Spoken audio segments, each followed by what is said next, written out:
Don't be mad at me. I'm in love with that girl. Don't be mad at me. So much fun, so much that's why I'm in love with that girl. Don't be mad at me. I just saw that on Instagram. Yeah. Like people getting married and then like, you know, Filipinos, they want to be Jabberwockies or they are Jabberwockies. And they did a dance, you know, like to start the wedding off. Yeah. Yeah, you know, black people be doing it too. They might do the step, like, you know what I mean, like the yeah. Or they might do some like real, like, you know, some R&B shit, you know what I mean? Like my love. Exactly. But what do you feel about that? I mean, it's cool, man. I mean, I saw it. If it's the same one or a couple. I've seen a couple, man. I like them. I like the steps, the stuff that was doing, man. It was tight. I mean, if you do it the right way, it's good. But like for the love of your life, that's going to be like, is it more for her or is it more for you? I think it's more for everybody. Or doesn't? It's for everybody. Wow. I think it's for everybody. I think hey, man, perspective, it's a celebration. Man. Perspective. Yeah, it's nighttime, so that's why I'm in nighttime mode. Perspective. I forgot we didn't put our little bear right here. Our animals. Put her. Oh, we can, you know. You ready to do it? Yeah, but. Or what were we going to say? I was going to say, man, you didn't realize, I don't know if I ever told you this, that when I was at Purdue, nobody sat by me on the airplane because I had a big teddy bear with a Purdue t-shirt on. And I had a necklace. I think I gave it to you at the necklace with the number 1 on it. And that was because my mom had passed, and that was my mom traveling with me. Yeah. Yeah. But that teddy bear? Not this teddy bear. It was a big teddy bear. Oh, yeah. No, this one was a new bear, but it was that sweatshirt.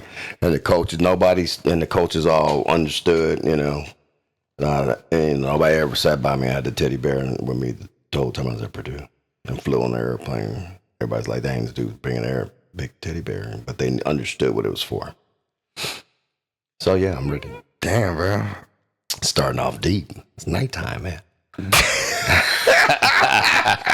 All right, start the show. Mike.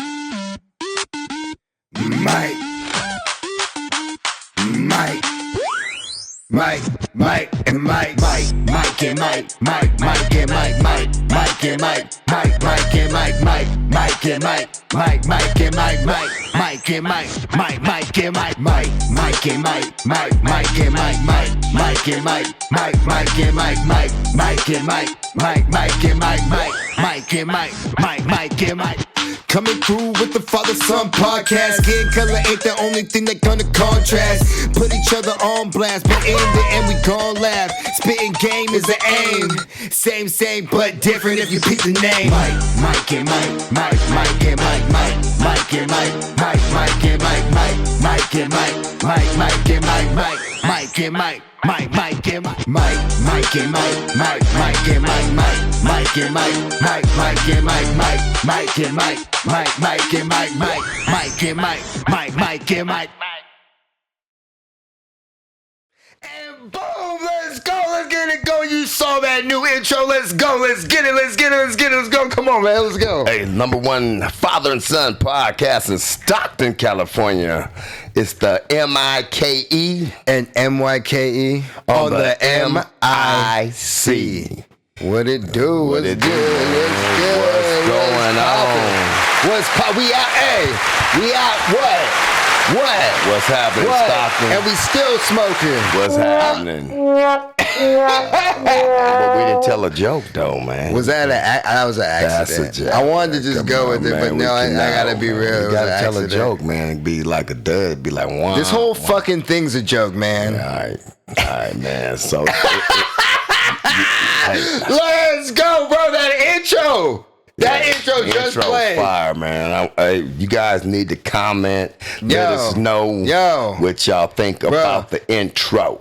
I mean, don't get me wrong. Some of the stuff I say on here is like literally truth, but it's over hyper truth. You get what I'm saying? Like, over hyper truth. Like I feel these things, but sometimes I'm leaning more into it. It's like sometimes it's not that big of a deal. It's like sometimes I'm just doing it for the pod. Like you know what I'm saying? Pod. Like for entertainment, to entertain, to make it to stretch a premise. Purposes. Yeah, you know what I mean? Sometimes I literally say something just to get a rise out of him, maybe a rise out of the audience, maybe even like to get me going. Maybe I need to get it going.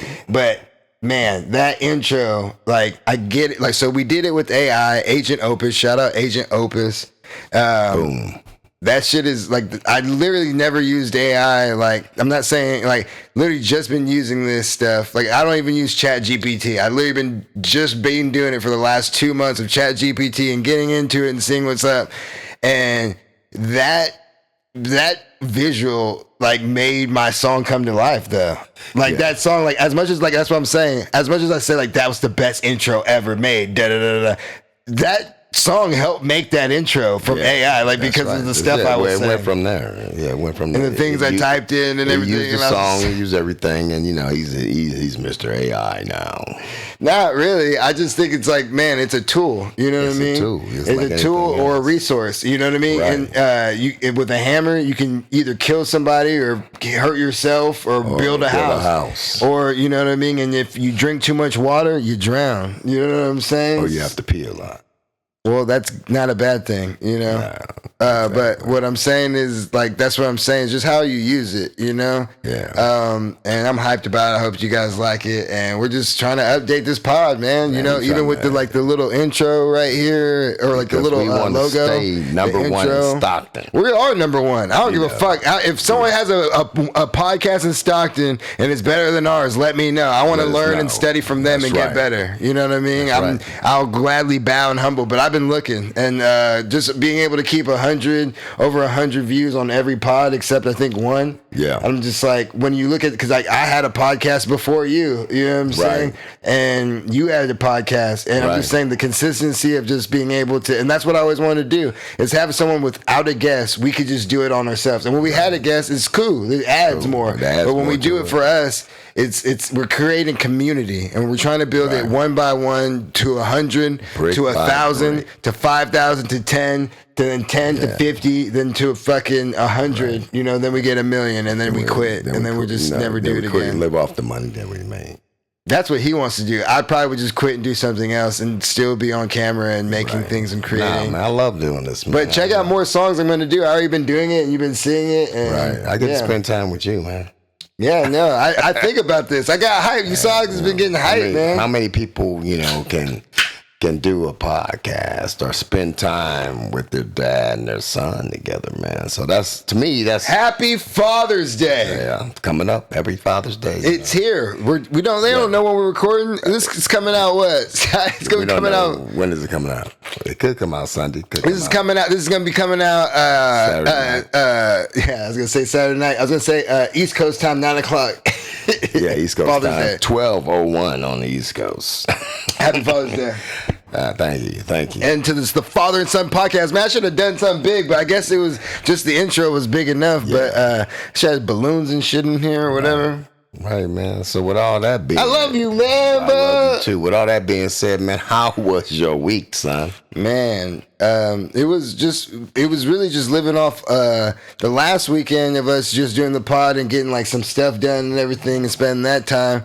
And then I just went to work, regular stuff, building stuff, you know, feeling confident in myself in that aspect of life and just thinking of that. And man, life's good right now, man. We've been talking about that, but we can keep going on later on about that. But how you been doing this week? Man, my week has been good, man. I've been, enjoying myself, working out. Oh, you've been working out? That's crazy. How's as usual, being consistent. And it's a trip, man, because you know how you get those, you'll get like a picture or a video saying 5 years ago, 10 years ago, whatever. And it's a trip because I'm doing legs and the video pops up same day. Damn, yeah, legs, yeah. Same day arms. My consistency, man, level was great. I started, you see me, man, like I said, we talked about it last week. I'm adding the abs and the stretching. It's helping me. Man, yesterday I did, was Wednesday, yeah. Yesterday I did abs and stretching, and we've been hitting that cardio hard, man. Meals has been a lot better and stuff. Love to see it. Love to see it. I can't complain, man. God, allows me to put my feet on the ground, and we're here, man. And, I'm just blessed. One day at a time. I am blessed, my brother. Damn, man. This is lovely, man. I'm just appreciating all this stuff right now, bro. We got the interface. We got the cameras. We're trying to do the different kind of, you know what I mean? Right. Like, we're getting a little bit better and better every time, every day. That was the thing what one thing I think is my superpower, you know what I mean? So I figured it out when I started doing music, you know what I mean? And like I did it naturally myself, like, so I had headphones on in high school and stuff. Right. And I listen. People would be like, "Oh, what you listen?" I'd be listening to like CD, but I listen to the same song over and over. Yeah. And people, it's funny because like some of them, me, I listen to a lot of music. I don't remember words, but certain songs, I know all the words to. You know what I mean? It's just certain songs, but I listen to so much music. It's kind of hard to like even my own songs. Like I gotta practice them before I can rap them for you. Like that to remember them. But that's the thing where like I realized I was like with music I'm like damn this is easy, not easy for me because it's still like I haven't made a fucking Billboard hit I guess or whatever, but I made songs that I love.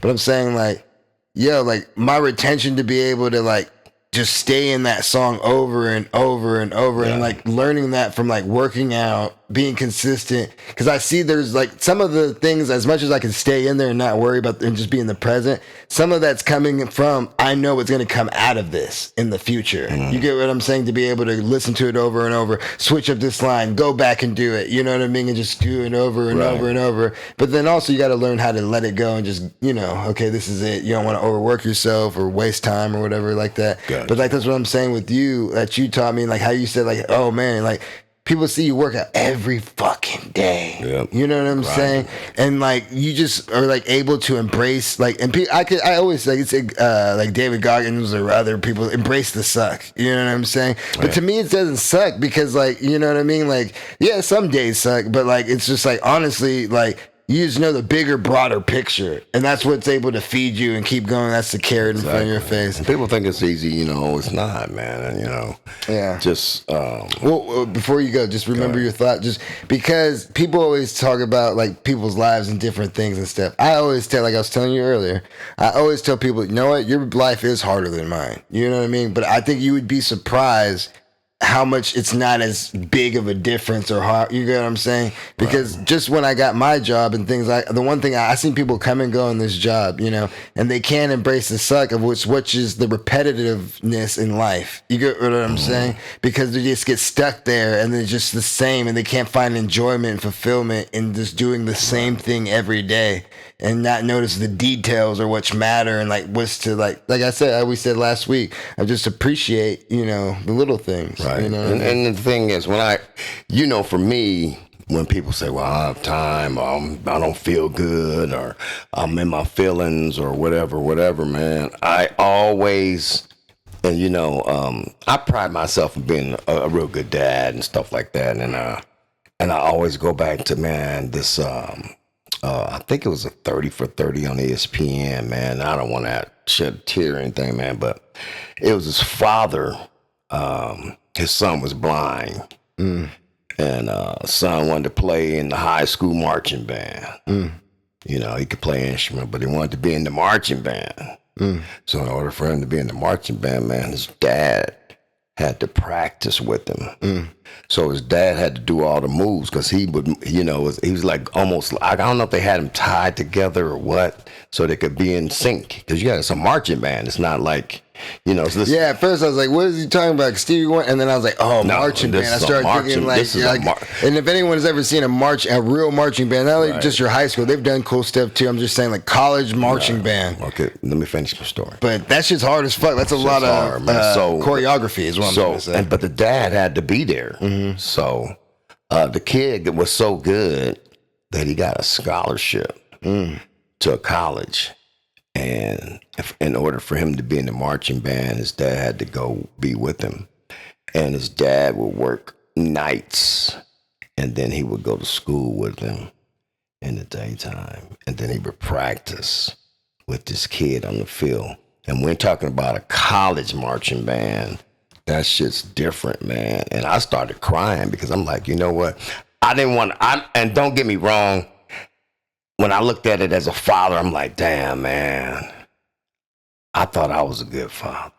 Yeah. That's a fucking great father. Yeah. You know, and I was crying, man, because it's like, man, the sacrifices. And the thing is, when they asked him, they said, hey, don't you get tired? He said, man, that's my son. Yeah. You know, this is something, man, I've never looked at him any other way. You know, he's not handicapped to me. Or anything. Yeah, it's just what it is. And, you know, man, that shit had me like, damn, man, this motherfucker's like sacrificing his ass off. And he's the whole 4 years he was there with him at college, man. And that just shows you, man, what a father, son, or a parent's, you know, love can do, man. And that just really touched me when people say, oh, I can't do this or do that. And I'm like, I'll tell them that story. I'm like, hey, man, it's people way worse off than you. It's always somebody worse off than you that's doing more than you. Man. So when you give me those excuses and stuff, it's always somebody it's people, man, way worse, and they're grinding. Yeah. And you're crying about your happy life. Yeah. You know, and I can't get with that, man. It's tough, you know, but yeah. But yeah, and you know, I mean, and it's one thing I've learned. My mom, you know what I mean? She pointed out, same thing you pointed out, but mom was the first one to point it out to me as a kid. It was just like, don't compare your life to anybody else's. You know what I'm saying? Right. Damn. Yeah, damn, it's loud as hell. Oh, okay. Too loud. Reverb. Yeah, it is the reverb, huh? Okay. My bad. Because I'm just trying to see what's up. But anyway, don't compare your life to others, you know what I'm saying? But at the same time, use those. That's not comparing. You know what I'm saying? To me, I don't look at it. I look at that as motivation. You know what I'm saying? Right. And that's what I'm saying. Like seeing people flash. Like if that's the things that get you going, you know what I mean? There's other artists or rappers or people or like athletes or whatever. They do something and I don't get jealous of it. It's like, oh, I wish I could have done that, or wish I would. It's like, damn, man. Like, hey, yo, there's hope. There's a chance. Like, bro, just work hard. Do something. You know what I'm saying? It's like there is some happiness. And most of the time I don't even see it from like a success point. Like, oh, they bought a house. Like sometimes I just meet a couple. You know what I mean? Right. And you see, like, even if they had the worst times all or whatever, but that day when I saw them, I'm like, God damn it, bro. Like, you're seeing them having the best day of their fucking life. Exactly. I'm like, I need to have the motivation to be able to do that, whether it's a partner. I'm just saying, however they're feeling. I'm just saying, you see people out in the world, man, and people get jealous of that, or they make their life feel worse because, you know what I'm saying? But anyway, man. Let's get into it, baby. Mike's Media. Yeah, you were over it, huh? You're like, yeah, bro, let's stop talking about this bullshit, bro. Let's get into the news. Let's get with it. Why you were over it? I can see. What was that? Let's just talk a little bit about it for like a second, bro. Why? Because, man, it's time to get into the shit. Is it because it's nighttime? You ready to go to bed? Nighttime, man. It's nighttime. You're sleepy, man. I've been up, man. I'm tired, baby. I've been up since 3:30, man. I know, but you look, you took a pill or something, man. It's like, hey. Nah, you know I'm a crash hard, wake up, fucking grumpy as fuck, man. Give me some breakfast, daddy. I gotta eat. Nah, I was, dad. You know I was talking like that.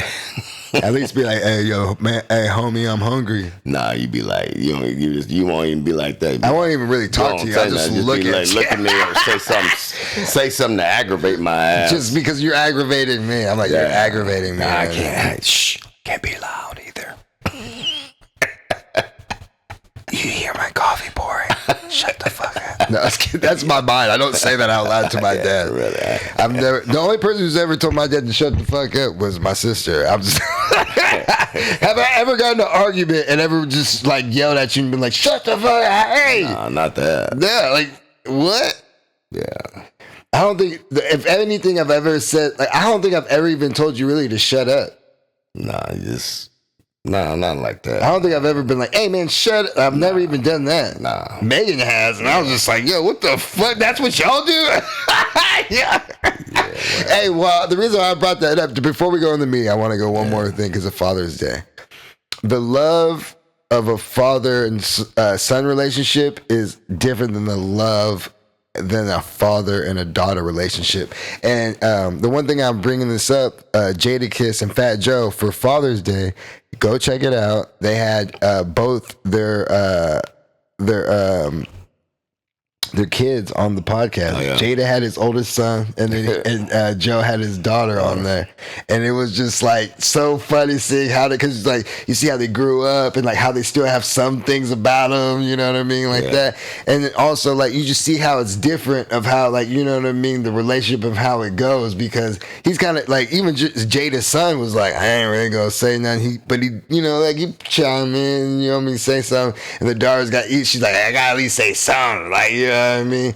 But even how like, you know, and as much as like, bro, like, Dad, you're my friend, you're my homie, I love you, I try to give you so much respect, and but also like the friend thing, it gets like, oh, it gets different, you know what I mean? Yeah. Like you're my coach too, you know what I'm saying? And there's times where that lines get crossed by you know what I'm saying, from being a dad and a coach, you know what I mean? And I don't blame you for that, because I even cross the lines from like even the podcast, because I'll talk to you and be like, hey yo, like I'm not talking to you like as a son, right? I'm talking to you as a as a co-host. Yeah, exactly. So it's just like whatever. And I might cross the line. You're like, hey nigga, I'm still your motherfucking dad, bro. Yeah. So I'm just close saying, to pulling that belt out. But I'm saying, nigga, I pulled the belt on you today. You saw I pulled that belt on you. I said, nigga, hey, and you're like, hey, what the fuck? What you doing? Put that motherfucker up. I pulled that. But I was gonna bring that up because there's things Megan's jealous of me and your relationship, and if Megan only knew some of the things I'm jealous of you and her relationship. Like the way you got my back is different, but like the way you got her back is different. Yeah. You get what I'm saying?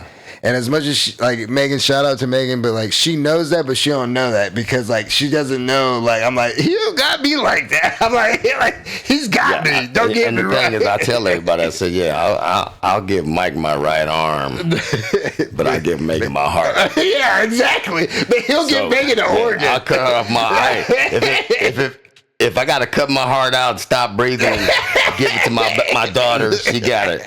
This motherfucker get a limb. He'll have a big arm, a big leg. He ain't getting my heart. I would still live after this. Like, because we know what he gonna do with my heart. So that's why I'm giving. Happy Father's Day. I'll give Megan gets the heart. So anyway, man, with media, man, what's up? Mike and Mike. So for 53 years that just passed, shout out to the Knicks, man. The New York Knicks, man. Hey, can you let them know, like, after the first round of the playoffs, who I told you was going to win? Knicks. I was just like, man. You called it, man. They healthy and they got through the Hawks, bro. I'm just like, I don't know. And I told you, man, I said, I felt they had I said, they got a great chance. They'll be the team because everybody else lost. Boston lost first round. Detroit lost. Remember, I told you, I said, hey, it changes dynamics, right? Yeah. And, and we know, man, I was rooting for San Antonio because I just don't, the Knicks, why I don't like them, and we talked about that in a podcast earlier. But, I'm happy for them, man. And the thing is, man, when we talk about father and son stuff, man, that's Brunson and his dad. And then they're showing clips of him. And I had seen some of those clips a long time ago, when he first went to the Knicks. When he was young, his dad said, motherfucker, tie your shoe. And he was shooting jumpers, and sitting on a motherfucking chain. He had it was a basket with the chains on it. He's out there, but it's just him and his dad. And that shit reminded me of me and you, man. Me throwing 1,000 baseballs at you. Just me and you, man. See, look, man, I want to go into that a little bit. We can, man. You want to? Man, it's our show. We can do what we want to do. Yeah, well, I also, you want to keep going. But the thing is, like, when I look at that with the Brunson and his dad, and like Brunson, like he even Brunson talked about too meeting Michael Jordan and on the Wizards, and he didn't want Michael Jordan to sign his jersey. He's like, you're gonna mess it up. Did he? Really? Yeah, he said that, but he was a kid, you know what I mean? Yeah, he's like, but his dad, but he's met a lot of NBA stars and stuff like that. So there's things like you brought me to Drew Brees, like, bro, you need to see this as a kid. You brought me to me, you know what I mean? And we touched that, you know what I'm saying? Like, you took a picture with us, you know, Vinny Sutherland, you know, wide receiver for Purdue, even though he still went pro, like, you called it, like, you know what I mean? Like, yo, bro, these guys are gonna be great, and we got to meet these dudes in college, and they were the greatest people, you know what I mean? Like, cool, and then, like, that's what I'm saying is just and like, they respected me, you know. It's like, and then think about now after that, when he's done and retired and everything, now he's putting you through it. Well, you saw it, I brought you to it, you know, I got there. You know, I did it. Exactly. Hey, so what are you gonna do? Exactly. Do you want it? And then things that some of the how his dad was treated in the NBA is some of the things that drove him. He talks to these niggas in the podcast sometimes and brings it up. And I'm just like saying with you, that's the same kind of stuff that drives people, and people don't know. Like, bro, I had to sit in the car with the windows up in the sun and during the summer because I kept getting scared getting hit by the ball. My dad had to throw the ball at me. And then think about this. Now my dad's throwing balls at me, cussing me out, making me run. You know what I mean? I was thinking about that shit today. I was like, bro, some of that shit, like probably like 85% of that shit, bro, that shit's all coach shit, bro. But also some of that shit was like, yo, that 10%, you know what I mean, around there was just like, yo, he was trying to teach me a lesson. Like, he's like his father. And then like 5% was like, yo, that was crazy. Like, you shouldn't probably do that.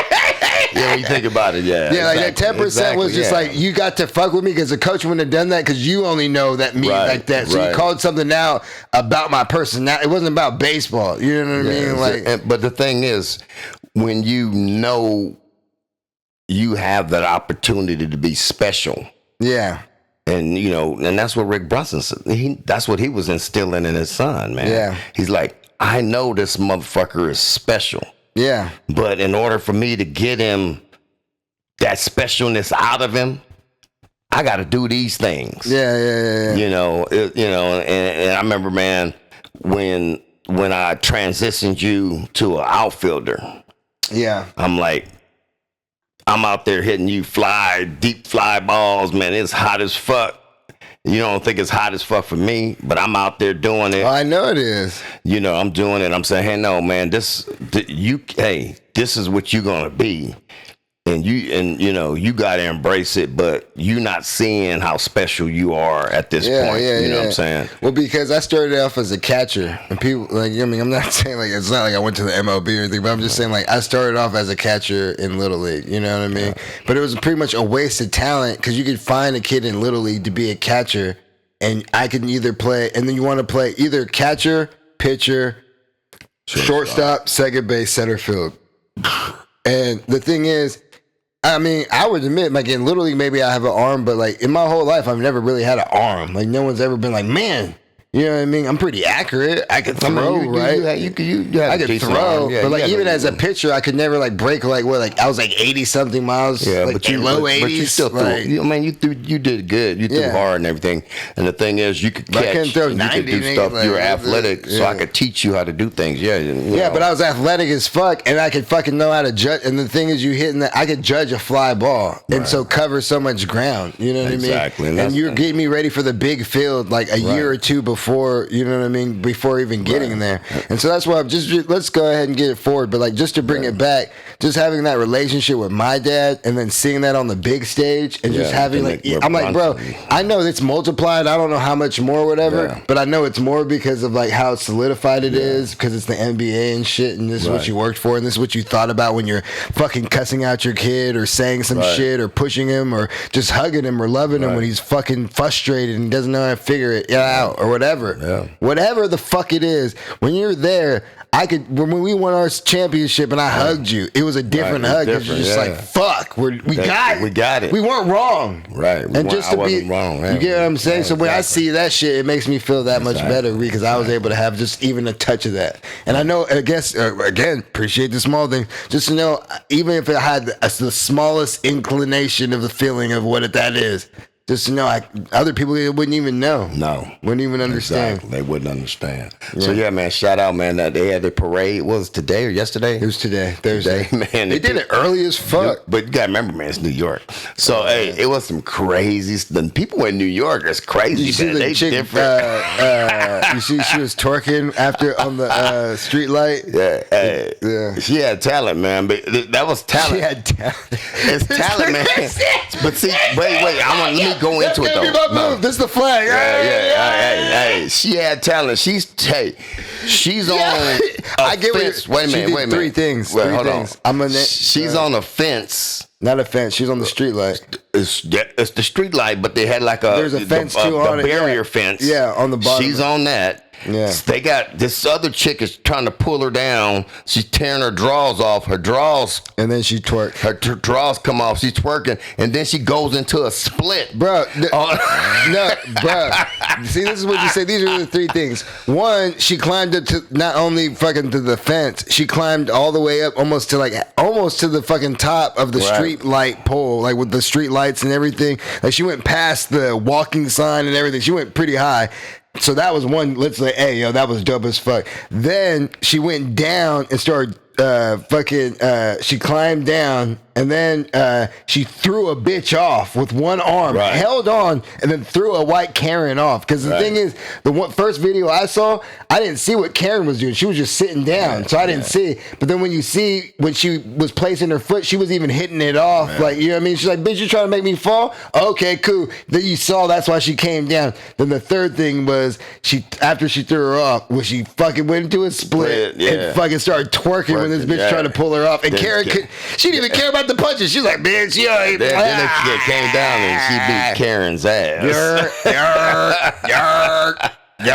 So that's new. Hey, man. Brooklyn. It's Brooklyn. Hey. She probably from Bronx. I don't know where. Shout out Harlem. Yeah, man. So that was crazy, man. But, man, shout out. And, kudos to the San Antonio Spurs, man. Young team, man. Now, hey, you guys felt it. You understand now. You saw what a championship team looks like. You watched them. You watched them celebrate. You're seeing them celebrate. You got that sour taste in your mouth. Hey, you know what? I hate to say it, man. They in the West. They're going to come back stronger. They're going to have to make some adjustments, though. They're going to make some adjustments. But shout out to them, man. They had a good run, too, man. Nobody expected them to be in the finals this year. Yeah, they didn't go to the playoffs last year. Did you know that? You remember that? Oh, well, they were a lottery team. Yeah. Isn't that crazy? Yeah. They didn't even go to the playoffs last year, won 34 games. Yeah, lottery team, man. And then they went to the finals. They were early. They were waiting. They think like, oh, Wemby 2 years, Wemby will get it together and figure it out. Wemby's like, nigga, listen now. Nigga. Great young team. Say what you want to say about it. I don't give a fuck, bro. Spurs is going to win one here in the next 5-10 years. Like, Wemby's winning one. Wemby's winning at least one in 5 years, 3 to 5 years. But Spurs are going to be, I think they're going to win another 2 or 3 within the next 10. Like, it's kind of crazy. Like, I think Wemby's going to the fucking finals for 8 years. And that's what everybody said. If his health holds up, yeah. Because he's a big man. Also, okay, now let's get past that. Let's go. With that being said, say something. Now, as soon as the season, that game ended, it became let's go. Now let's go. It's different because parade's over. Parade's over. They usually have a waiting period and everything, but now parade's over. But NBA, you can negotiate. Let's go with your free agents. Let's go now. LeBron, what's good? So you back from the Europe? So hey, and July. What we July doing? July 1st. What we doing? We can start signing LeBron. People what we doing? And looking at stuff, man. So is LeBron taking the pond? I think LeBron's going to stay. I think we're going to. You going to take a pay cut? See, if I'm LeBron, I'm not taking a pay cut unless y'all bringing somebody over here. Well, I think that's the whole thing, man, and that's what you got to look at. Y'all gonna bring somebody I want here? Okay, but this is what you got. Matter of fact, bring a few niggas. Okay, all right. Kevin loves it. Can I say something? Yeah, that was good. I'm Fat Joe, bro. So anyway, man. So when you start looking at things, and people, man, they throw stuff out there. Yeah, man, we can get dude from Utah. We can get dude from Detroit. But here's the thing: if you make an offer sheet, because they're restricted free agents. If you make an offer sheet, basically, if I make the offer sheet on Monday, I know what you're saying. you got till the motherfuckers got till almost 3 days. 3 days, almost 72 hours. Really 2 days, but it turns into 3 days. All the other free agents can be gone. So you got to pick the right one. So, do you really? I mean, unless you trade now, if you trade for Kessler or trade for what's his name, the dude on Detroit. What's his name? The center, Detroit. I don't know him. You know what I'm talking about? The dude. He's a good dude. I know him, but I don't know. He's an all-star this year, defense all and everything. Everybody wants him, but when they're restricted, man, unless you trade for him, then you have a better idea what you can do, because you can't have nobody on hold because all these other teams are going after other people. Oh yeah, it's a dogfight, especially after the draft. And and that's why restricted free agency doesn't mean shit anymore, because all these dudes are restricted, like the dude from Golden State, all those dudes, they signed hella late because nobody was giving them.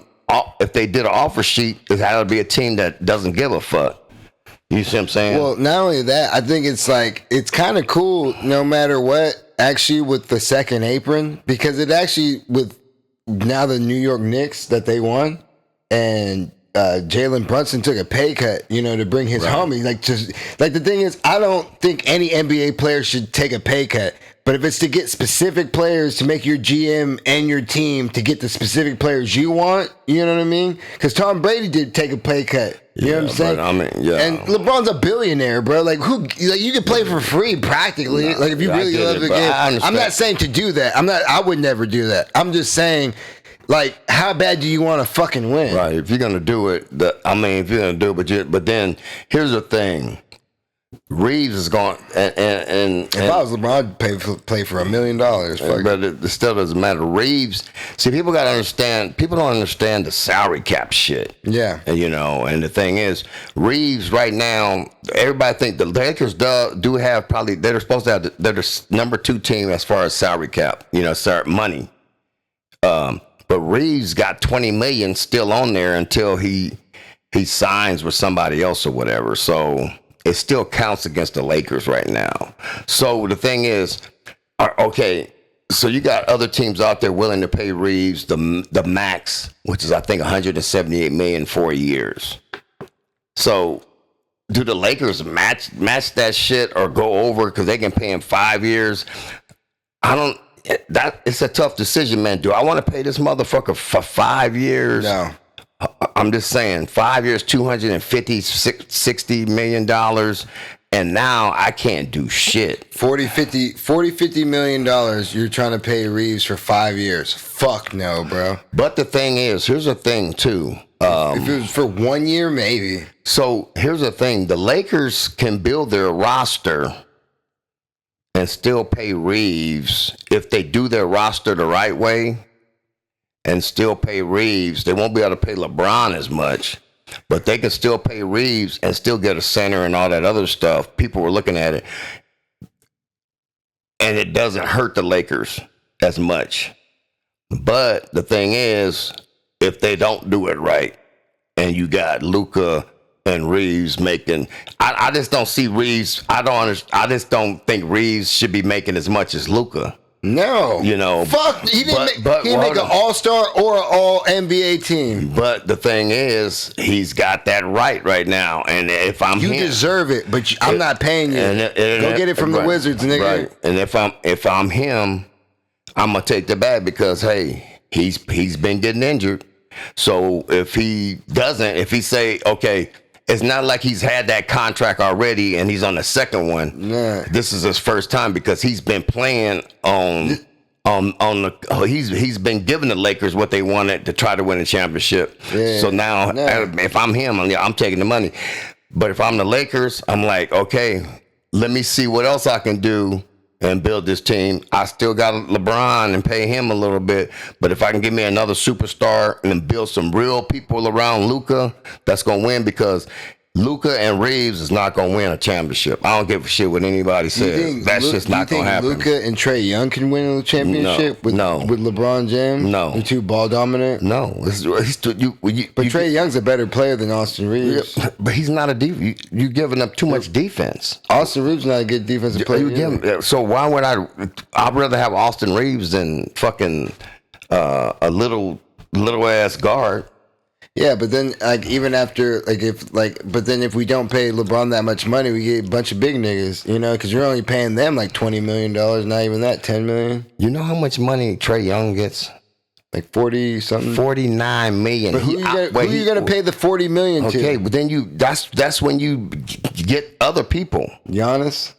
You can get Giannis, or you can get. Then that's when you start saying, "Hey, I'm gonna get this guy. I'm gonna get Gafford. I'm gonna get this guy." You put the people, just like the Knicks. The Knicks don't have superstars on their team. They got stars. Brunson's becoming a superstar, but when you look at that team, man, they don't have. They got good players, above average players. They got some stars, but they don't have nobody. They don't have like a trio or. That's what I'm saying. Something that's like that. And that's what you. And that's what. Hopefully, LeBron fucking takes a pay cut. Yeah, we're not even talking. I'm just talking about to put people around Luka. If you put a whole bunch of money into a guard, that's not going to help you. No, you're right. Yeah. I don't care if it's Reeves or anybody else. No, I agree with you. But we need somebody who can get a bunch of points too when Luka is not doing the best. Yeah, but that's when you have that's LeBron. And the thing is, as much as I know LeBron's old, if LeBron doesn't have to really rely on getting points, he could be another big body who just steps up every now like a Rui Hachimura. Right. You know what I mean? And Hachimura, and that's what you look at.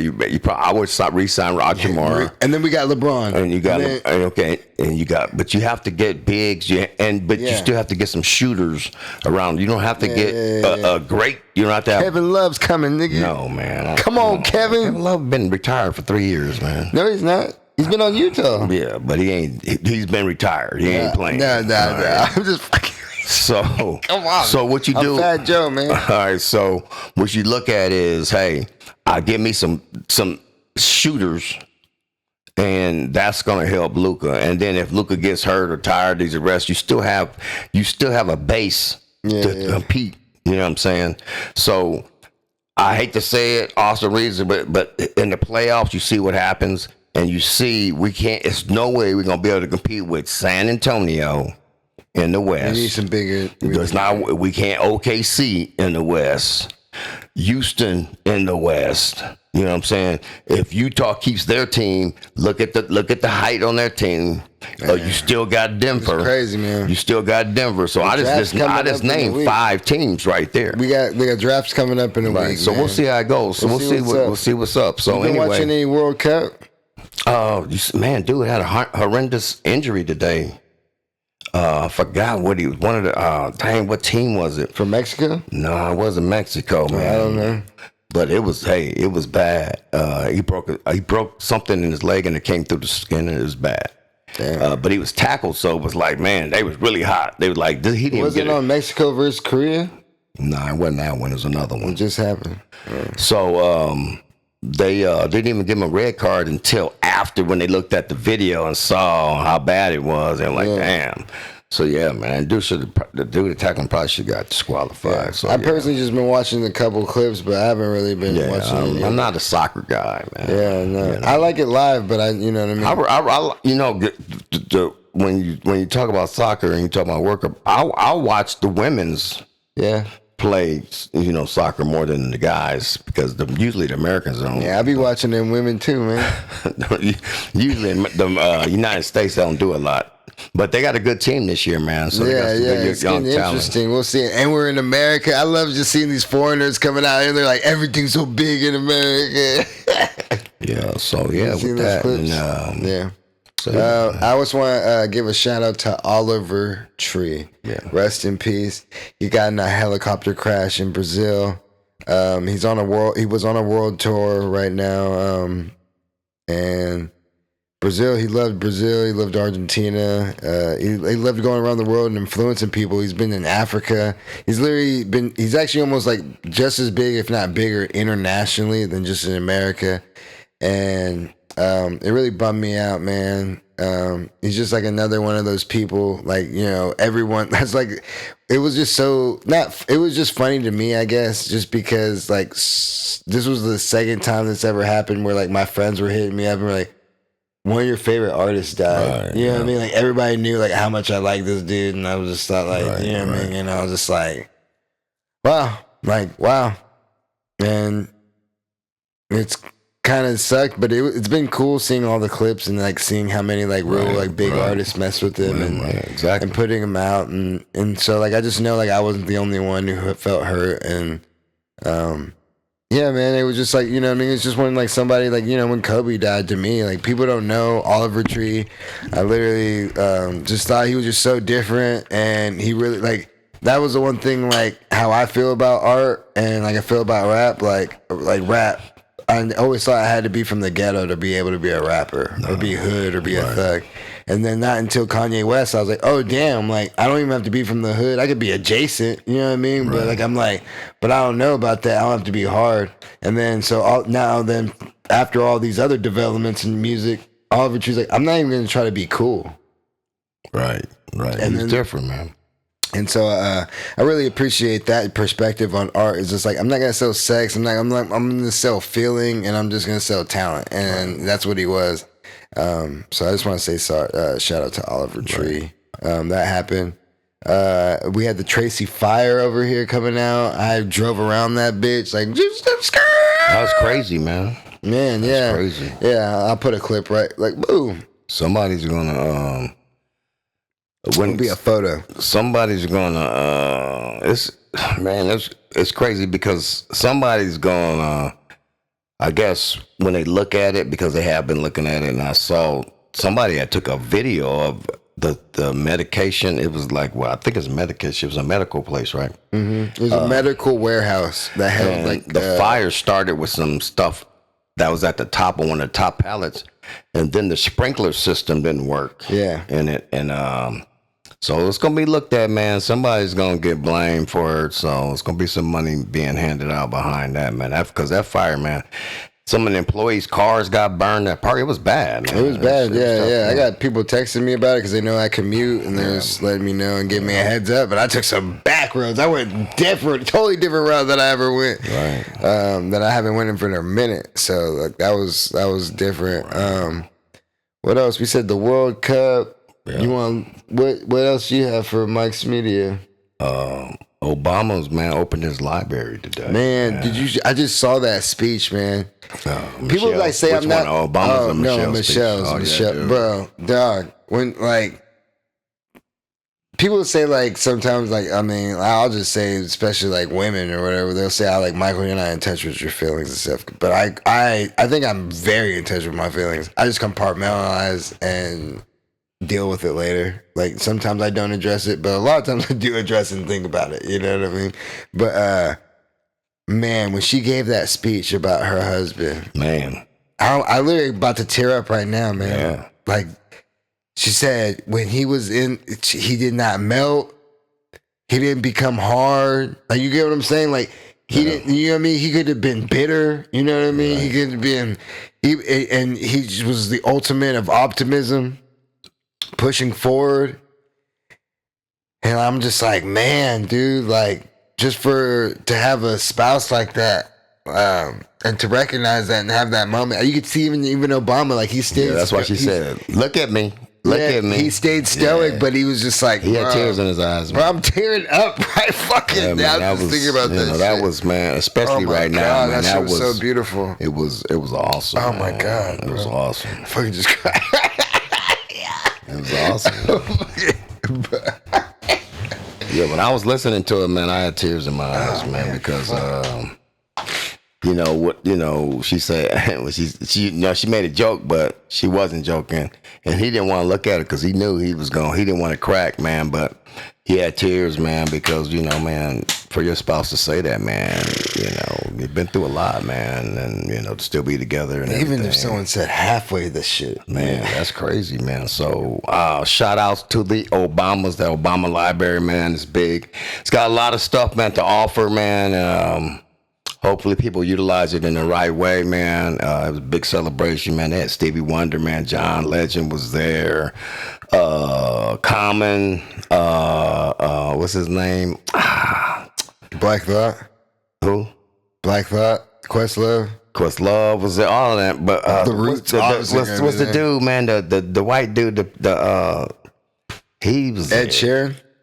Nah, man, I can't think of his name, but the white dude. That's all you gave me. No, but he's famous, man. He's real famous. Tom Cruise. Nah, I know it's not that, but I'm saying like you're not. I can't think of the dude's name, but he was cool. he was there singing with them, man, because they were all singing together, man, and to see that, man, now, man, this makes you feel, man, there's people can come together and do things the right way, man, and have a good time. And like I said, man, that library offers a lot.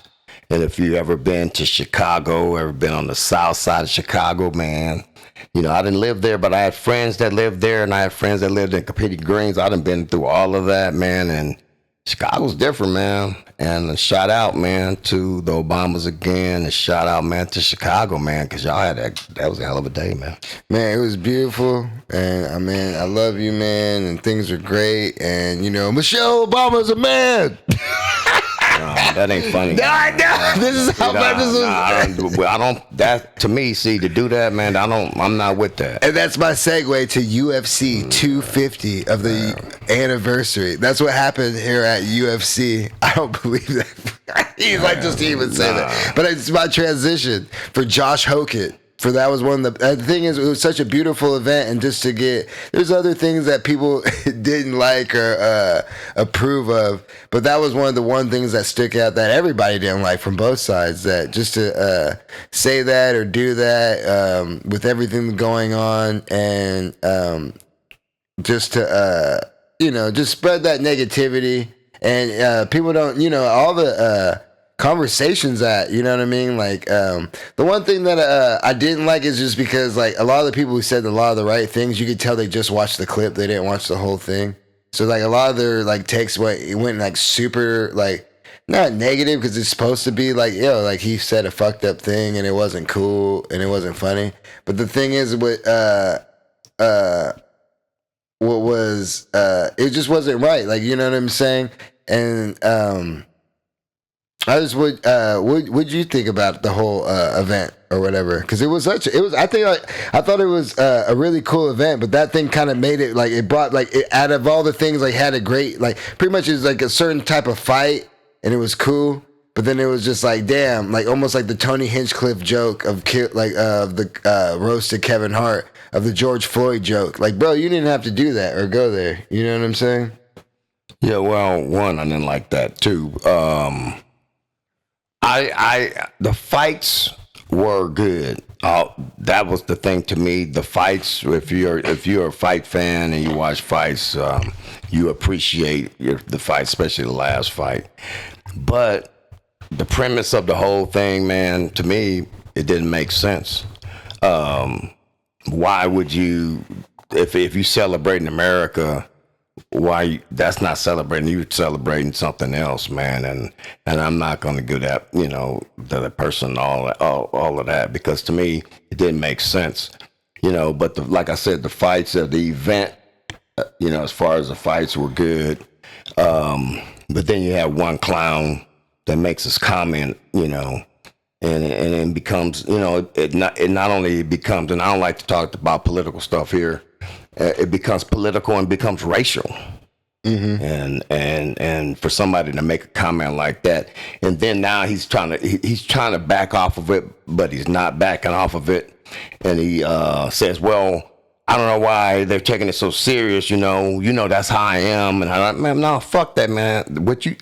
If I was Dana White, I would have kept his purse from that guy. Yeah, exactly. That's how, I mean, but that's why you're not laughing.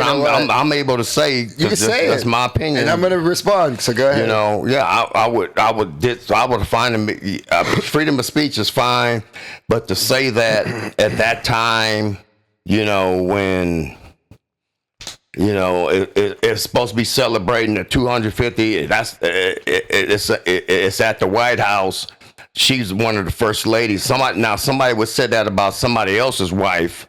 Now it would have been the whole brains. It would have been crazy. They'd have been having fits.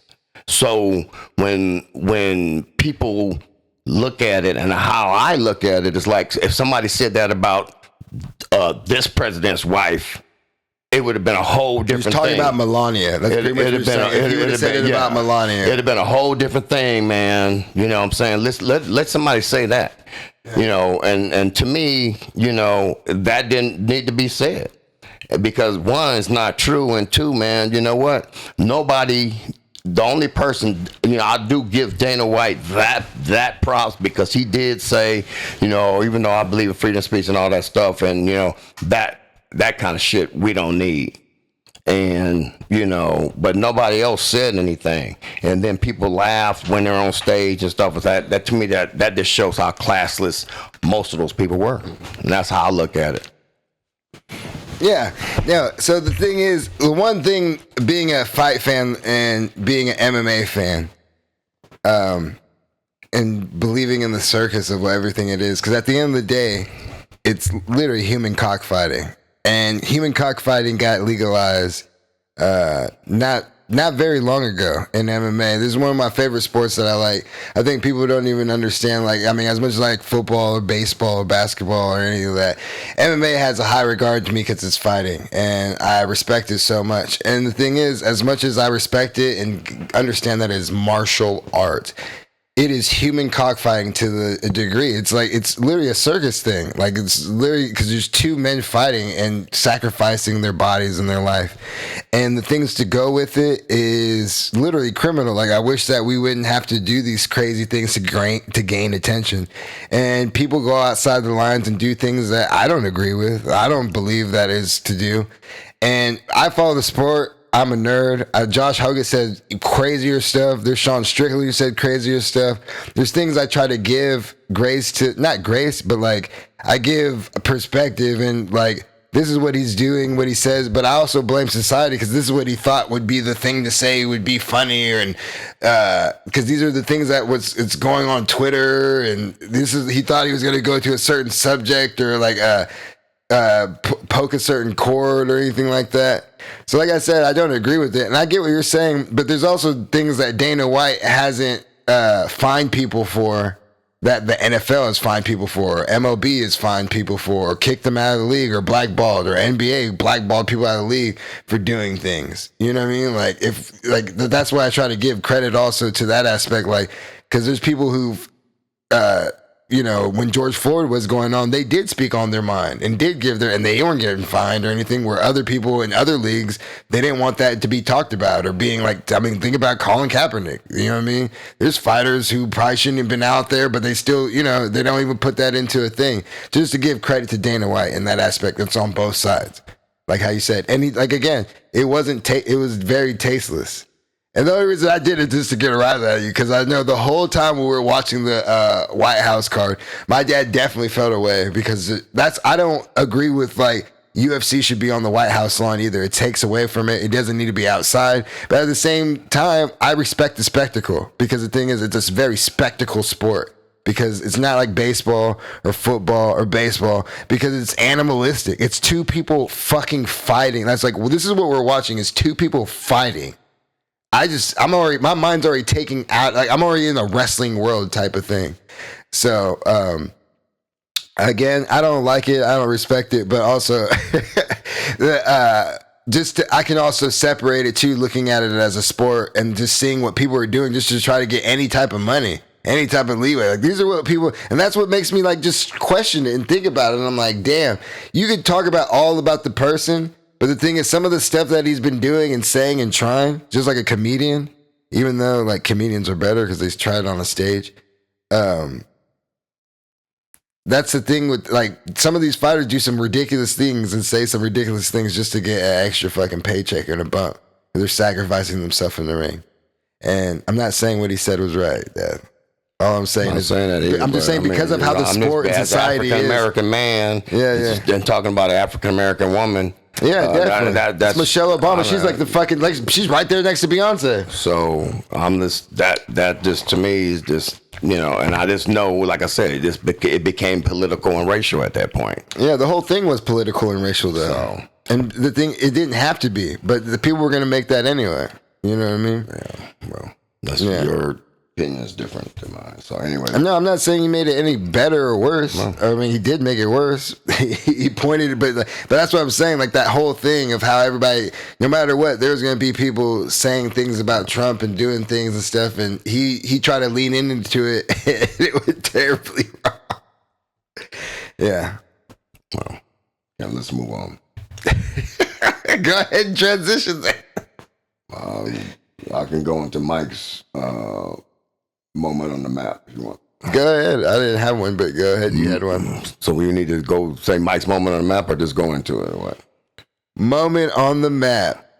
Mike and Mike, Mike, Mike and Mike, Mike, Mike and Mike, Mike, Mike. Okay, so what I wanted to talk about, man, is not a sports moment on the map. It was a moment on the map when I was in elementary school, and believe it or not, I was in the orchestra, and I played the trumpet. I was lead trumpet at my school, so that means I was pretty good at it. So I made all city orchestra because I was that good. And that's great, man, because, you know, LA Unified is probably one of the biggest school districts in the United States. And to make all city orchestra, to me, it was an accomplishment. But my dad, he had other thoughts because he felt that me playing an instrument and not playing sports made me, I guess, made me gay in his mind. And that's what he said. So I was torn because I had to ride the bus. I would ride the bus all the way to like Santa Monica from LA to practice every weekend, man, because, you know, we had to practice because we had a big concert at the end. And my dad, man, was hating it because he was like, nah, you're supposed to be playing baseball and all this and everything. And, man, I just, one day, man, I just started crying, man. I went to my music teacher, Dana Wortham, never forget, man. And I told her, I said, I can't do this no more because my dad doesn't want me to be in the orchestra. And she's crying, I'm crying. And then she calls my mom. My mom's crying on the phone. I get home and my mom says, hey, if that's what you really want to do, man, I got your back. And you can do it. So I ended up continuing to do it, man, and I did we did the show, man, and to be with different kids, different races, and everything at that time, man, it was different, man, and I thought it put me on the map because it was a decision I made that sports was important, but being diversified and doing other things and made me just as important as playing sports. So when I said put me on the map, because people thought because I was that good at it, and I was first trumpet in the all city orchestra, so that means I was really good, which I really didn't know at that time. But when I look at life and how diversified I wasn't doing everything else, because it wasn't just about playing football. It wasn't just about that and that. To me, it separated me from a lot of people. And that, I think, put me more on the map. And it wasn't a sports thing.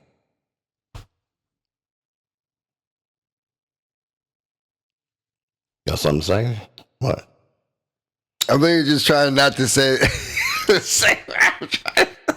Well, the thing is, it's there's somewhat of a similar story. You did the same thing to me. You didn't want me to play trumpet, nigga. It's not that I didn't want you to play trumpet. You did that. That's why when you're telling this, I'm like, oh, for sure. The trumpet, all right. You did that. No, go ahead, tell the story. But I tried to play the trumpet too. You didn't want me to play the trumpet. And then mom had to go get me the trumpet and she did it all. And then you gave me such a hard ass fucking time for trying to play the trumpet. No, I don't think it was like that. Okay. I think it was, it's not that I didn't want you to play the trumpet. I just felt that, hey, it's going to take a lot of time. And I don't think at that time you was going to put that time into it. Yeah, especially without the encouragement like you didn't get. I don't think it was like that, but go ahead. Okay, my little kid brain doesn't remember. I'm not saying you. I'm not saying it didn't happen. I'm just saying you want the guitar too. We did all of that. We got the trumpet. We did all of that. The guitar was later. That was in high school. That was just whatever. Mom gave me the guitar. That's actually mom's guitar. So it wasn't like you bought the guitar. And we even got you lessons. I got you lessons for the trumpet. You was going to that place. Yes, you was. You was going to that place over there at first. Yes, I did lessons at school. I remember getting the trumpet at that place and having trumpet lessons over there. And being criticized by my family. Like, are you done yet? Is it over? Hit the ball and run. Yeah, well. And then guess what? I became a rapper and was like, hey, I can do music anyway. And that was my moment on the map. There it is there. Two different stories, but Happy Father's Day. Speaking of fathers, yo, Mount Rushmore, baby. Mike and Mike, Mike and Mike, Mike and Mike. All right, let's go. Let's do it. You want to start it off? Because I feel like, damn, bro, I think you're going to kill me on it. No, you go first. You want me to do it? So, we'll set it up. The Mount Rushmores are going to be men that we looked up to for Father's Day. So people that we looked up to, people who give us inspiration. They could be real people or they could be characters like in a movie or things we saw, whatever. It's just people that we inspired us and that we looked up to. So I'm going first. You go first. The first person on my Mount Rushmore was Jules Green. Who's Jules Green? My grandfather. Okay. So the reason why he was my first person, man, of inspiration is because, that was my mom's dad. He was dark skinned. Matter of fact, they call me Little Jules because I looked just like him. I was built just like him. My grandfather would come home every day, man, when I would go to Louisiana and we would stay there for the summer. When he would come home from work, he would come with, he would wear overalls and he would have one flap down, no shirt on.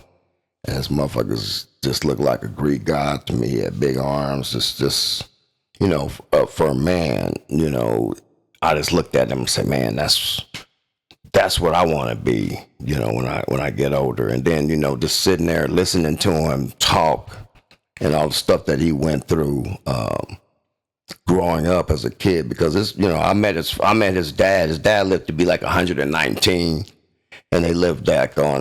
Damn, 119. Yeah, 119. His dad did, and it was like plantation housing, man, where he lived, man, that they had bought out, man. You went there, you saw it, you'd be like, fuck. But my grandfather grew up, man, in that time, that era, man, whereas his dad was a slave. That's my great grandfather. Or great grandfather. Yeah, that's what I'm saying. But the thing is, just to let you guys know, I believe him totally, because just watching my great grandparents and seeing how Louisiana, how rural they live, like, you know what I'm saying? Yeah. So if he, you know what I mean, I can believe you. So, man, it was like, man, and because his father had been, he was a kid in slavery, you know what I'm saying? Yeah. But just wanted to shout him out, man, and then Mr. Hashibar, man, my coach, man, and then James A. Fauché. He was the first coach to really see something different in me, man. And he was the one that said, hey, you know what? You're going to be special. You different. Especially when he saw my age and how big I was at the time. As you said, as a man-child back in that time. But Mr. Hashibar, then Coach Brock, Vern Brock, man. Wouldn't be for him, and the words of encouragement and wisdom that he gave me, and how he helped me all through high school and after high school, man, I probably wouldn't even be here right now, man, because I was just so angry and mad at the world, man, and he helped change and help me channel that anger into something else. And then I'm going with Norm Perez, man, R.I.P. Big Norm. Norm was the equipment man at Fullerton JC, and he was like, man, an uncle. You know, when they call me Unc, he was like my uncle, man. He guided me, man, through some hard times, because when my mother passed away, man, if it wasn't been for him, man, like I said, I probably wouldn't be here right now, man. And, you know, the one thing he showed me, man, my mom passed away, and because I wasn't at home, he would go put flowers on my mom's grave, man, for me all the time. He would remember her birthday and her anniversary of her passing, and he would put flowers up there on her. So, man. And I got some honorable mentions. Barack Obama, man, is one, man. I look up at him, man, because you know what, man? He showed us, man, what a real African-American male could do, you know, become president. Coach Sherbeck showed me how, you know, helped me, you know, how to be a man, man. And I remember one day he told me, he said, hey, if you're going to be All-American, then you got to practice like All-American. Never forget that. Coach Jim Young believed in me at Purdue, man. Wouldn't be for him, I would have did it. Ray Yock, man, he was my coach when I played with the Washington Federals, man. And I'll never forget, man, when I was supposed to say, if I had 11 Harrises, we might be able to win the game. And then I got some guys, man, that are like my age and stuff that I looked up to. Damn, how many niggas you got, bro? I got to shout it, man, because they helped me, man. Yeah, hey, you did mine too, then. Norman, Scotty Byers, man. Mike Charles, Louis Souza, man. Y'all kept me alive, man. Just wanted to shout that out. Dennis Moss as well. There's other people out there, man. I can't shout out everybody, man, because you know. You did. Not everybody. I can't shout. But like I said though, these are the people, man, that were influential in my life, man. So it's just hard to those are my top 4. But these other people, man, played so much. They were big influence in my life, man. They still are to this day. Well, I guess I should have put more parameters on it. I was looking at like father figures, like dads. I guess there's other men that influenced me and inspired me, or like showed me lessons and things like that. Man. So I mean, obviously, the first person I'm gonna say is my dad, my father, my friend, my coach, my mentor, and my idol. You know, great man. And pretty much, I mean, I learned everything from you, dog. So, I mean, you'd be on my Mount Rushmore for sure. Hey, out of all those people you mentioned, you didn't mention your dad. Yeah, well, we know why. Yeah, what? So anyway, my next one is John Q. Yeah. If you ever watch John Q, you'll fucking cry. Man, somebody talked about that the other day. We like, damn, man. I almost cried just fucking thinking about that shit. We were talking about that shit the other day. We like, man, John Q, man, was like, yeah. Bruh, John Q. I think it was me and Carlos was talking about that. Bro, you watch John Q and don't cry. You're not a human being. I don't even care, you know? Because see, then that's what I'm saying. You say like men let you inspire me, because then there's like other things. Like I could go back to Oliver Tree of like how he inspired me as like a man or a person. You know what I'm saying? But I'm trying to think of like father figures. You know what I'm saying? Of like people who are really like. I mean, like we can go. You know what? In my Mount Rushmore right now, just because that's how I feel.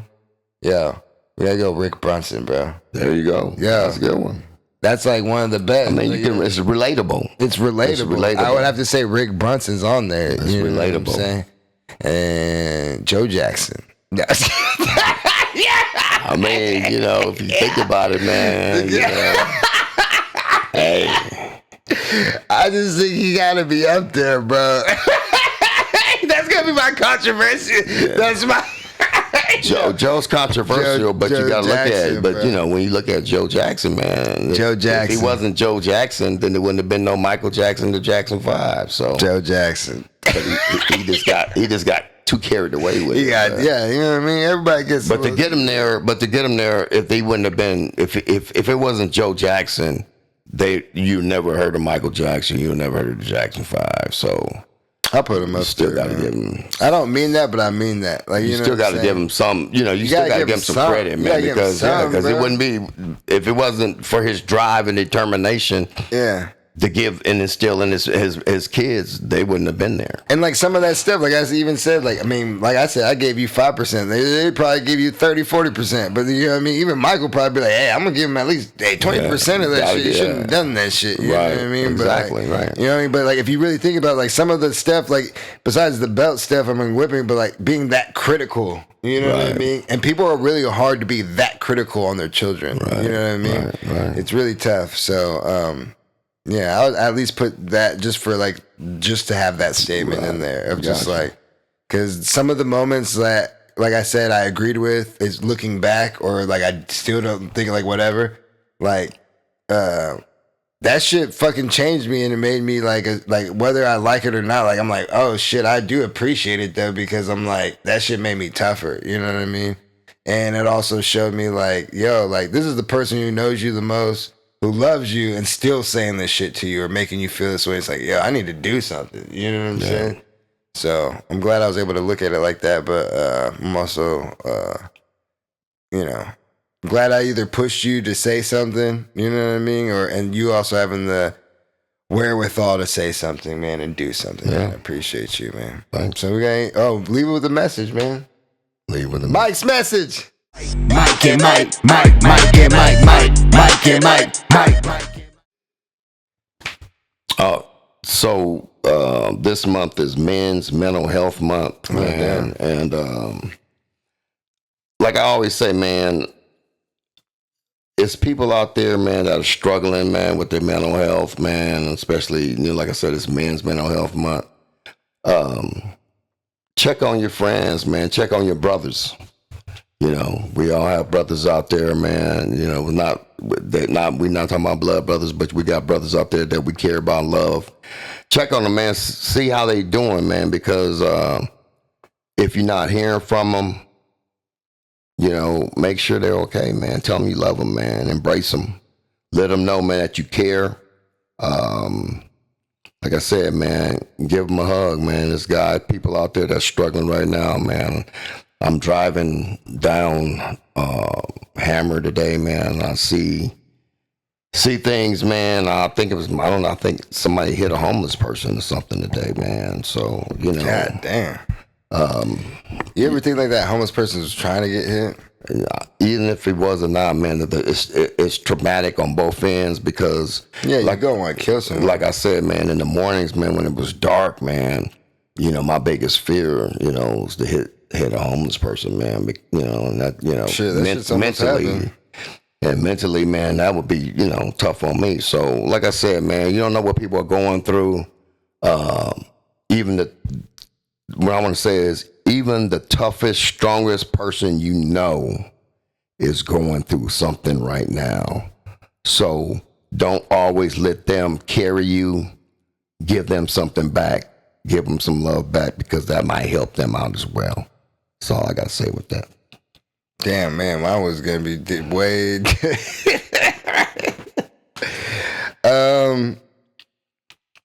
I'll go stay with the father theme, because I want to shout out to Ali Saddiq. He's releasing a stand-up special on Father's Day, because he has one of his famous jokes on a previous stand-up special is Father's Day is the worst holiday. It's actually ranked as 20th on the list, and pretty much the first two is Jesus and your mama. So that's the joke, but he has one coming out for this Father's Day about his father and his take on perspective. And the one thing he's been giving interviews, doing the rounds and everything is, and the same thing, that's his relationship with his father, is just has he grown up and looked past, and maybe this you can take it with you, is just appreciate those moments that you do have with that person. Because the thing is, he makes just no spoiler alert, if you don't really want to blank it out for a minute, but what he starts off, he says, my mom says I'm a good man because she raised me, because she was a single mother or whatever, because they were divorced, but he still like knew his dad or whatever.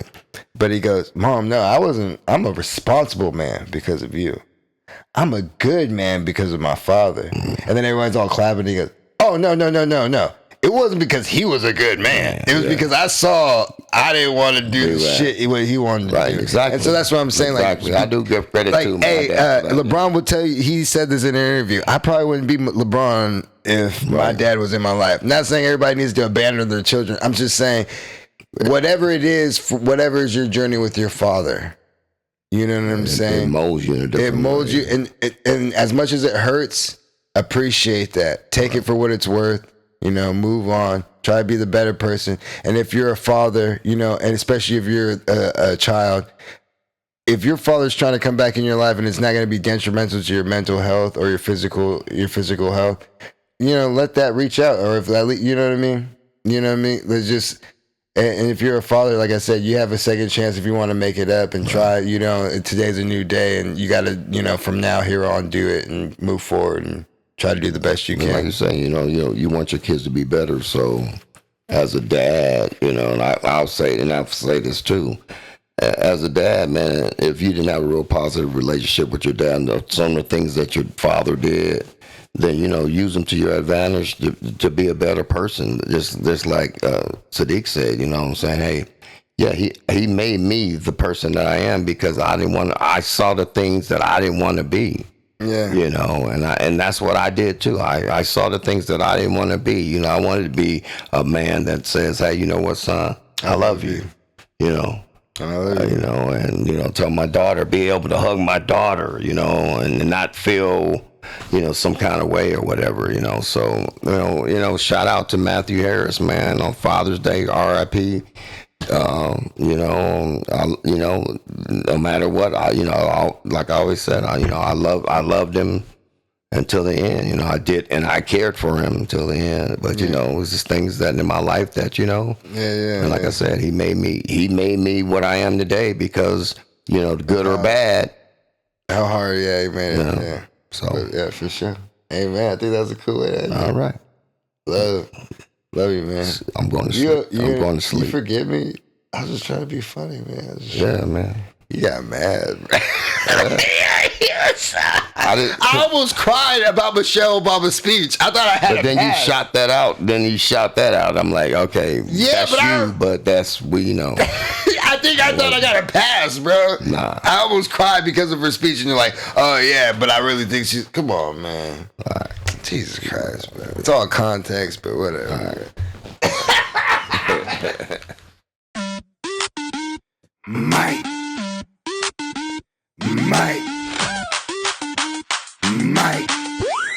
Mike, and Mike, Mike and Mike, Mike and Mike, Mike and Mike, Mike and Mike, Mike and Mike, Mike and Mike, Mike and Mike, Mike and Mike, Mike and Mike, Mike and Mike, Mike and Mike, Mike and Mike, Mike and Mike, Mike and Mike, Mike and Mike, Mike and Mike. Coming through with the Father-Son podcast. Skin color ain't the only thing that gonna contrast. Put each other on blast, but in the end we gon' laugh. Spitting game is the aim. Same, but different if you pick the name. Mike and Mike, Mike and Mike, Mike and Mike, Mike and Mike, Mike and Mike, Mike and Mike, Mike and Mike. Mike and Mike, Mike and Mike, Mike and Mike, Mike and Mike, Mike and Mike, Mike and Mike, Mike and Mike, Mike and Mike, Mike and Mike.